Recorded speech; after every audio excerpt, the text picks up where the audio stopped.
Jadi saya nggak pro dan kontra, Mbak. Saya menerima dia sebagai alat bantu untuk pencarian.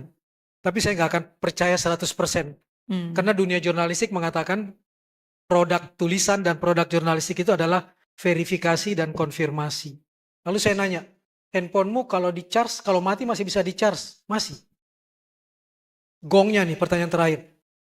Ibumu kalau meninggal masih bisa di-charge nggak? Enggak. Lalu kenapa kamu lebih senang pegang handphone daripada ibumu?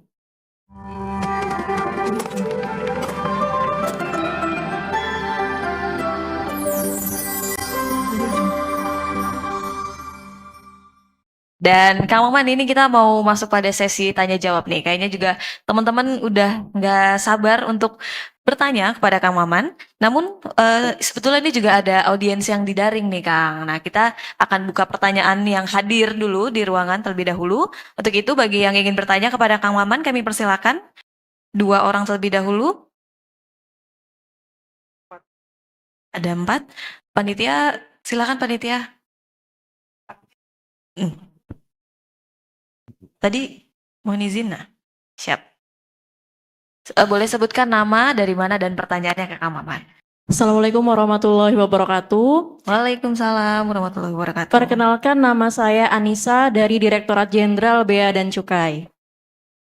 Baik Kang Maman, jadi pertanyaan saya ada 2 pokok pertanyaan. Tetapi sebelum masuk ke pertanyaan, saya izin bercerita terlebih dahulu ya.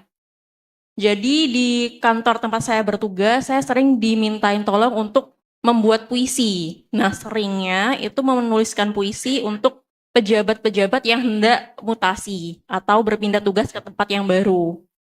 Nah, suatu saat saya diminta untuk menulis puisi tentang salah seorang pejabat gitu ya, Bapak. Tetapi saya tidak kenal secara emosional juga dengan beliau dan tidak terlalu akrab juga gitulah. Tentu saja hal ini menjadi tantangan tersendiri bagi saya karena saya tidak dekat secara emosional dan tidak cukup akrab juga dengan beliau. Nah, pada akhirnya saya mencoba untuk meminta bantuan kepada artificial intelligence atau AI. Akhirnya saya mencoba menuliskan prompt bagaimana sih untuk mengenali sosok seperti ini. Saya tuliskan latar belakang beliau begini dan akhirnya saya dapat inspirasi dari AI tersebut. Nah, pertanyaan saya yang pertama terkait menulis puisi. Bagaimana cara Kang Maman mengulik ide menulis puisi yang ditujukan untuk orang lain? Tuh, terus yang kedua terkait AI. Apakah Kang Maman sebagai penulis termasuk orang yang pro atau kontra terhadap penggunaan AI dalam menulis? Dan yang kedua, bagaimana tanggapan Kang Maman terhadap penulis yang caranya memantik ide melalui AI? Terima kasih, itu saja dari saya. Wassalamualaikum warahmatullahi wabarakatuh. Waalaikumsalam warahmatullahi wabarakatuh. Kita tampung dulu ya Kang. 1 pertanyaan lagi, panitia silakan. Siapa yang ingin bertanya? Kak Ning, maaf ya Kak Ning. Assalamualaikum warahmatullahi wabarakatuh. Waalaikumsalam. Nama saya Puji, saya dari Taman Baca Rumbana. Izin Kang Maman, saya memang kalau ada acara selalu ingin bertanya, berharap dapat buku dari Kang Maman. Yang ingin saya tanyakan, apakah syarat utama menulis itu harus punya bakat? Karena saya sebenarnya, kalau tadi Kang Maman bilang ledakan, saya sering meledakkan tuh di buku. Cuman saya karena merasa tidak berbakat, jadi saya tidak berani menulis. Dan katanya kalau menulis itu harus membaca berulang. Saya sering membaca berulang dan kalau yang saya baca tulisannya Kang Maman semakin minder saya menulis. Jadi itu bagaimana menurut Kang Maman saya berani menulis dan berani untuk meledakkan. Terima kasih. Baik, terima kasih Bu Puja. Bu Puji. Saya sering dipuja sama anak saya. Baik Kang, ada 2 pertanyaan yang udah masuk dari teman-teman yang ada di sini. Pertama dari Mbak Anissa terlebih dahulu. Bagaimana mengulik ide membuat puisi untuk orang lain dan tanggapan Kang Mama nih terkait dengan penggunaan AI untuk menulis dan si penulis itu seperti apa Kang? Yang pertama tadi yang bertanya dari Kemenko atau dari TBM juga? Dari Kemenku, Kemenko Bea ya? Cukai. Oke, saya akan gangguin Mas Alfi lagi. Kepada yang bertanya, ini gara-gara beliau nih. Kepada yang bertanya, nanti nitip ke Mas Alfi, nama, alamat lengkap, telepon, saya akan kirimin 3 buku. Setiap Wah, penanya. luar biasa. Dia mancing.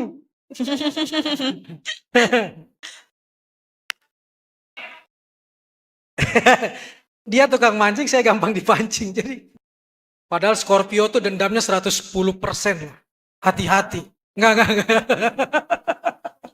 Menurut, kenapa? Special request Kang. Udah minta milih. Setuju Mbak, saya kalau tiba-tiba diminta mengisi acara di perpisahan, entah itu Direktur Pertamina, entah itu, saya lupa yang dengan Kementerian Keuangan waktu itu di mana dan lain sebagainya, itu memang stres. Saya bisa menolak kalau saya nggak ngerti siapa orangnya. Dan saya nggak dapat narasumber yang kuat. Saya selalu ingin berusaha untuk cari narasumber yang betul-betul sangat dekat dengan orang tersebut supaya proximity dalam dunia penulisan terpenuhi. Proximity itu persyaratan yang paling luar biasa, itu kedekatan. Mungkin saya nggak dekat dengan fisik, tapi saya dapat data dari anaknya, ibunya, suami atau istrinya. Saya harus menggali secapek itu. Itu tim saya akan bergerak tuh. Jadi kalau ditawarin seperti itu dan saya bilang, ini yang akan saya bacakan puisi dan saya bikin ceritanya, gampang tersinggung nggak? Gampang, nggak jadi deh. Lu mau bayar berapapun, mending enggak gitu loh. Ini gaya kita kalau mau kalau dunia stand up comedy itu kita mau merosting orang, percaya sama saya nggak ada orang yang mau di roasting. Kan selalu ada perjanjian di belakang layar tentang roasting itu. Saya tahu bagaimana teman-teman yang mau merosting orang tuh pendekatannya luar biasa dulu kepada orang yang mau di roasting. Dan tahu don'ts-nya itu dia pasti tahu. Nah saya akan bertanya sejauh itu. Kalau enggak saya lebih bagus tidak. Tapi kalau saya kemudian tergantung betul pada AI, saya takutnya nanti kemudian salah. Tapi kalau tetap harus dan Anda merasa ini kewajiban karena negara yang menyuruh gitu kan, sebagai ASN harus terpenuhi, ketika kita menuliskan itu pun bikin disclaimer.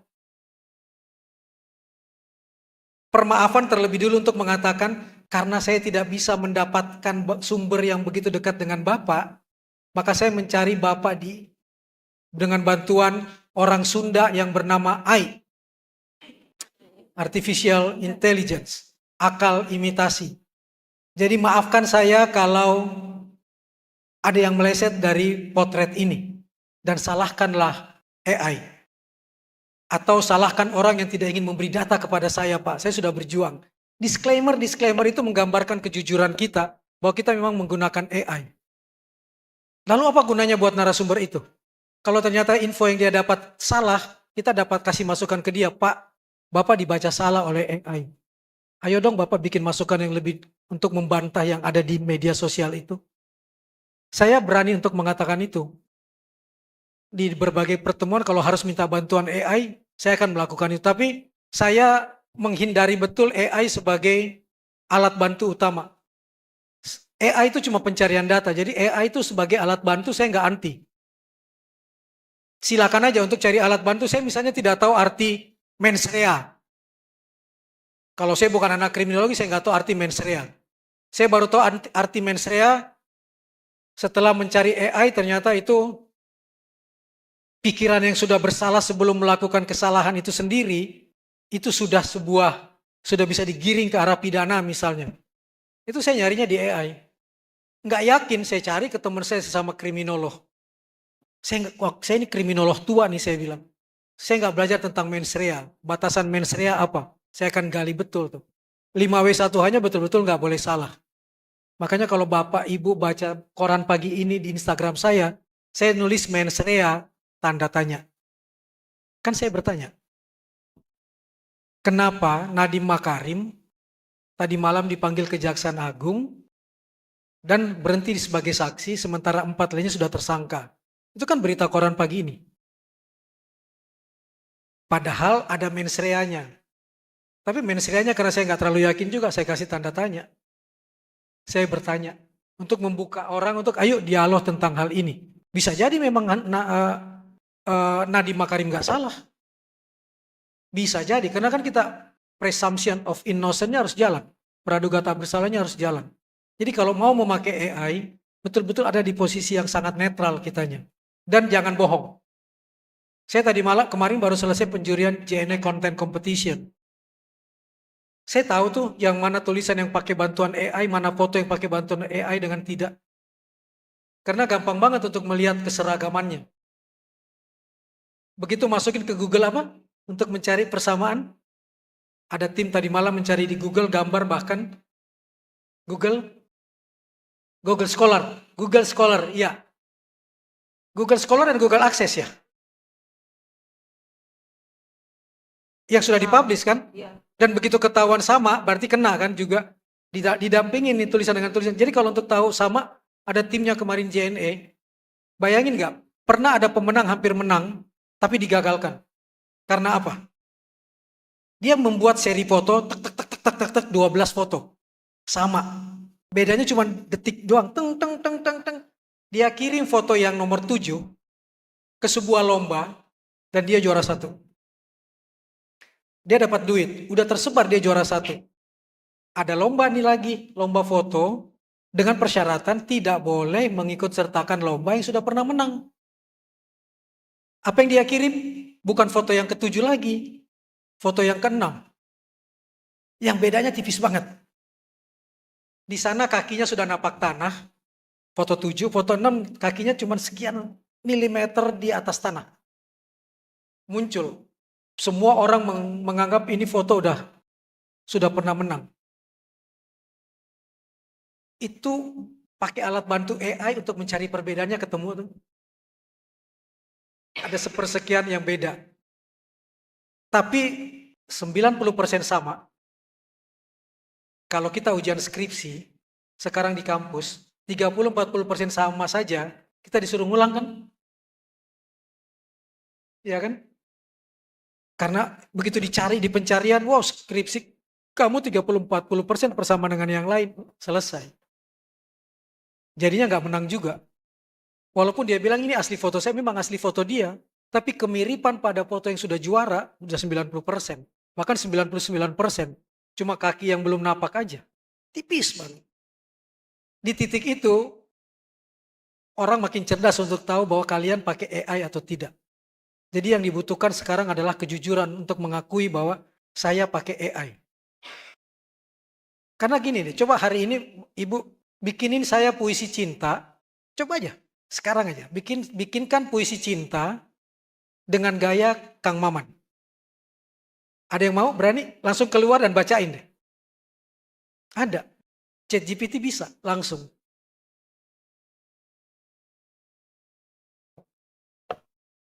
Langsung muncul, tapi yang dia nggak bisa dapat feel-nya, hatinya, rasanya yang dia nggak akan ketemu. Karena yang dia cuma tahu ibu atau cinta, tapi cintanya Maman siapa?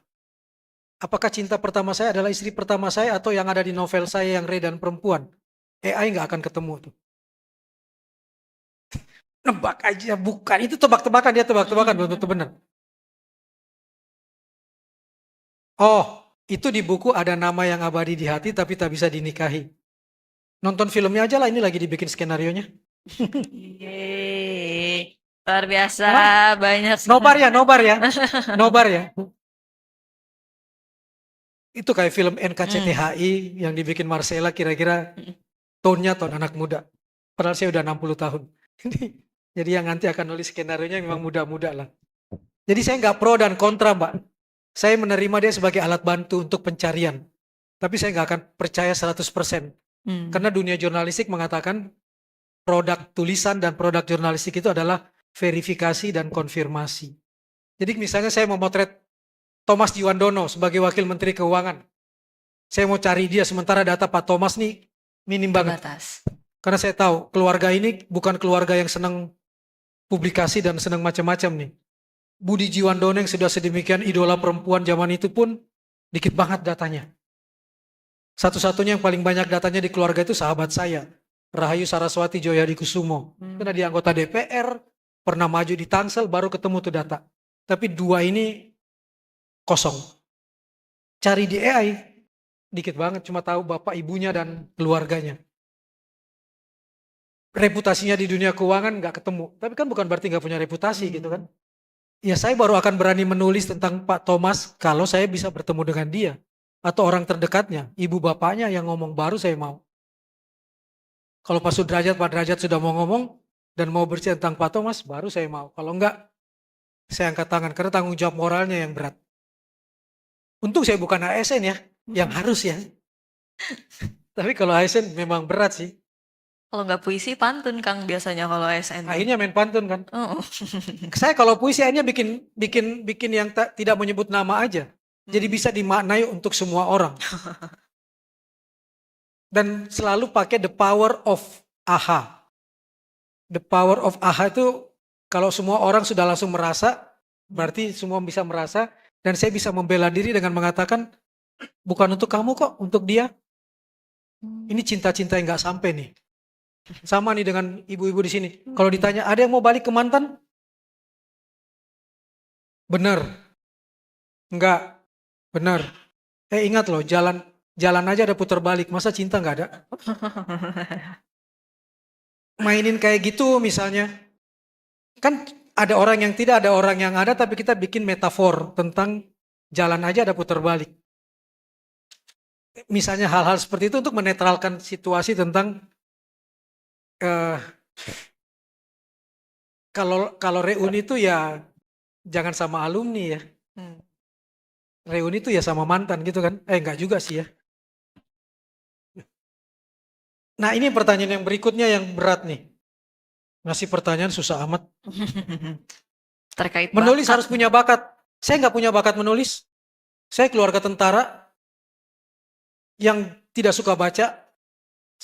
Satu-satunya bacaan di rumah kami adalah koran itu. Bapak ibu saya nggak pernah memberi contoh membaca. Tapi dia nyuruh anaknya baca dan mendampingi ketika membaca. Dan gak ada penulis di rumah saya. Keluarga saya keluarga tentara, polisi. Adik-adik saya kawinnya sama tentara, kawinnya sama polisi.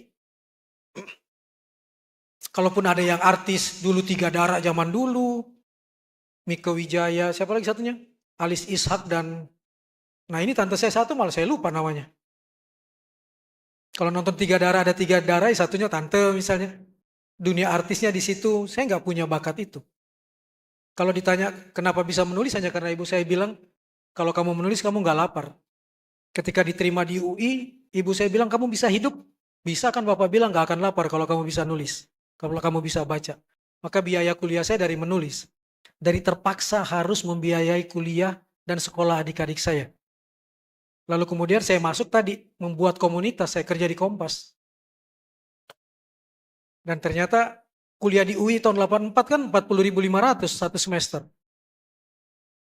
Wawancara saya pertama kali dengan Icuk Sugiarto sebagai juara dunia bulu tangkis. Saya cegat di GBK. Saya nggak tahu mau nulis apa. Saya cuma tahu Icuk juara dunia. Saya udah takut. Ini juara dunia kan siapa saya nih? Dan saya bukan wartawan waktu itu. Untungnya Icuk baik banget. Jadi saya harus berterima kasih pada Icuk yang saya mau ngobrol, mau wawancara boleh nggak? Dia nggak nanya, kamu dari mana? Silakan. Di dalam mobilnya kami ngobrol. Lalu saya tulis wawancara itu. Saya kirim ke Panji Masyarakat 1, saya kirim ke Berita Buana 1, saya kirim ke majalah bapaknya Agnes Monica. Bapak ibunya Agnes Monica tuh yang punya majalah dulu pen kecil, Ria Film, Mahkota, majalah Rias, itu ibunya. Dan akhirnya saya diterima kerja sebagai anak buah ibunya Agnes Monica di majalah tersebut. Ternyata begitu nulis, majalah Ria Film bayar saya 25.000, Berita Buana 25.000, 75.000 satu tulisan. Loh kan saya bisa bayar uang kuliah 1 semester, masih ada 30.000 lagi. Nggak ada tuh istilah bakat bu, yang ada adalah istilah nekat dan tekad. Nekat aja nulis, mau ditolak monggo, enggak, yang penting nulis aja. Jangan takut, ya baca Kang Maman jadi minder. Kalau semua orang minder pada Shakespeare, nggak ada orang yang nulis lagi tentang cinta di muka bumi ini.